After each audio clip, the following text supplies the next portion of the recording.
Hello guys, in today's video I'm going to show you how to install SSL certificate on your InfinityFree account. This tutorial will be very quick and simple. Just make sure to subscribe to this channel and leave a like on this video if you will find this guide useful. Now you want to go to your accounts right there and click on your free web hosting account. And of course you need to go ahead and be installed this domain. Not this domain, but you need to have installed your domain.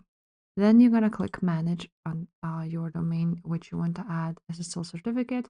Now you're going to scroll down until you see SSL status. Then you're going to click manage SSL certificate.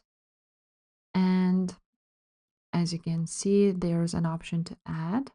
So you can go ahead and request a free SSL certificate, as you can see. So we're going to click on that, create an order. And your SSL order has been created. Please see below for the next steps.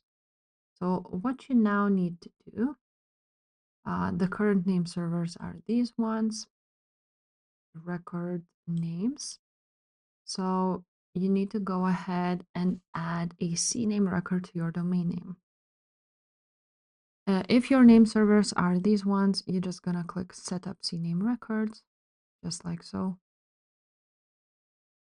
And now, as you can see, please note that it may take up to an hour to take an effect due to DNS propagation catching. And after that, you will be able to click request certificate. So if this video was helpful, make sure to subscribe and I will see you next time. Bye.